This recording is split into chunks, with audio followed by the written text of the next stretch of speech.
Hi, my name is Erin Redihan, and this presentation is entitled Volleyball Da, Soviet Anti-Semitism Yet, Jewish American Opposition to the Moscow Olympics.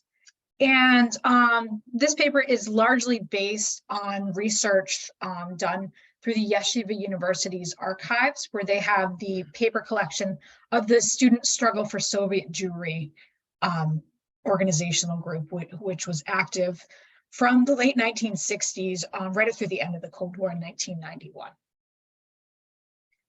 And what this presentation argues is that the activist group Student Struggle for Soviet Jewry, which I will abbreviate to SSSJ throughout the presentation, was successful in drawing media attention for their efforts to use the 1980 Summer Olympics in Moscow to force the Soviet Union to improve its treatment of its Jewish population and to liberalize its immigration policies. Their strategy was first to encourage the International Olympic Committee to move the games. And once that became infeasible or improbable around 1978, they encouraged American boycott and the withdrawal of support from various Olympic sponsors. The campaign was effective because, frankly, it was well organized. Its organizers were always aware of its limits, and they were careful not to push the Soviet government to further punish their Jewish citizens. And while the spirit of détente really did permeate 1970s international relations, various studies have shown that really this didn't always extend to international sport. And so many non-governmental groups use sports, especially the Olympics, as a means of drawing attention to their cause, particularly human rights violations in the Soviet Union and Eastern Europe. The case can also be made for South Africa in terms of apartheid as well. The Olympics were an attractive target for something like this because they occurred on a regular schedule, quadrennially.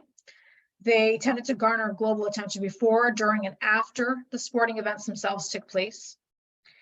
And it was something that everyone kind of knew about, right? So some of these more niche sporting events that were selected for sports venues were, worked for certain groups, but you'd be hard pressed to find someone who didn't know what the Olympic Games were. And one group that was extremely successful with all of this, again, was SSSJ. And they were a group who was extremely capable. They were small, but they were mighty. They realized their own limitations, right? So they knew that their protesting wasn't going to end the Soviet Union's persecution of its Jewish population.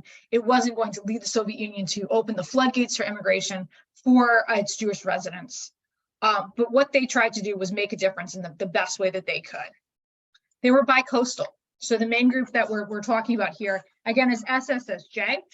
They were based in New York City, and they collaborated closely with a San Francisco group entitled the Bay Area Council for Soviet Jewry, along with various smaller groups scattered throughout the country.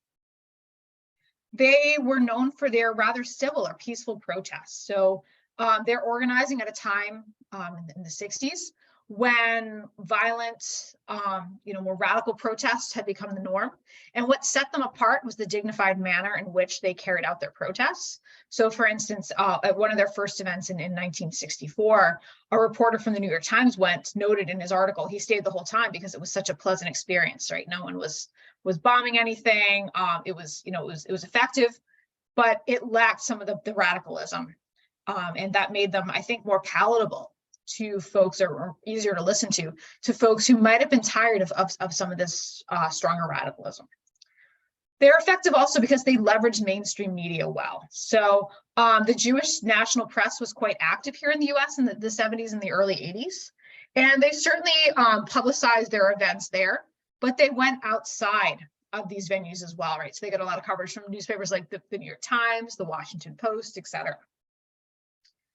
They were also very conscious of not doing anything too outrageous. And what I mean by outrageous is they were aware of how their actions could impact how the Soviet government treated its refuseniks, its prisoners of conscience, its Jewish citizens who were looking to emigrate. And so they're not going to try anything too radical. But at the same time, they were very specific in their objectives, right? So they were clear that they wanted better treatment for this Jewish population. And in order to achieve this, they were willing to be flexible with their goals. So first they tried to force the removal of the games from Moscow. And again, once that was deemed improbable, once the IOC essentially said no, we should note that, of course, they are not the only group looking to do this, right? So from the start, the moment that the IOC chose Moscow as the 1980 Summer Games host in 1974, it was a controversial one. And once they realized that the games were certainly going to be held in Moscow, they pivoted to support a US boycott and for American corporations to cancel their sponsor support for the games. And you know, they're in terms of their drawing notice to the plight of Jewish citizens and to what their plans were. They weren't afraid to use some pretty outrageous rhetoric at times, right? So one of the examples that I came across was this quote from an SSSJ affiliate group known as the International Monitoring Committee for the 1980 Olympics, which wrote in one of their publications, quote, "Neither Hitler nor Brezhnev were and are as much concerned about the athletic greatness of the games as reaping its political and propaganda benefits. In 1936, Hitler refused to shake hands with the great Black Olympic champion Jesse Owens. Will Brezhnev do the same with a Jewish or an Israeli athlete?" And in doing so, you know, drawing comparisons between Leonid Brezhnev and Adolf Hitler, it sounds a little extreme, but at the same time, it does beg the question, well, wait a minute, if this is the way that Jewish citizens are treated, you know, they're persecuted at home, they're imprisoned if they try to immigrate, you know, the implications could be quite serious on the Olympic stage. And so, again, the rhetoric they used was effective. It was thought-provoking. It did make its readers think. They also were creative in the forms of protests that they staged. So one event that was discussed was called the Olympics of Oppression.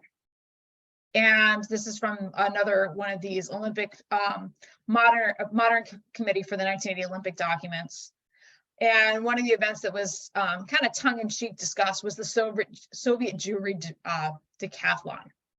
And some of the events were things like run in place endurance race. Who can run in place the longest? Just as a refusenik has to, often for years, without job, without money, without support. Or something like letter writing. Who could write or type the most appeals to the Soviet government officials within a set amount of time? And again, it's creative. It's somewhat funny, and it did draw attention to their cause, right? So the flyer that we're looking at on the right-hand side of the screen here was for a protest held shortly before the games took place in June of 1980. The graphic here is one that was often used as part of their print campaigns as well, right? So if you were following along with this campaign, if you saw this symbol, you would know that SSSJ was behind it. And as a grassroots organization, SSSJ really benefited from not having a top-heavy bureaucracy, right? So it was student-run.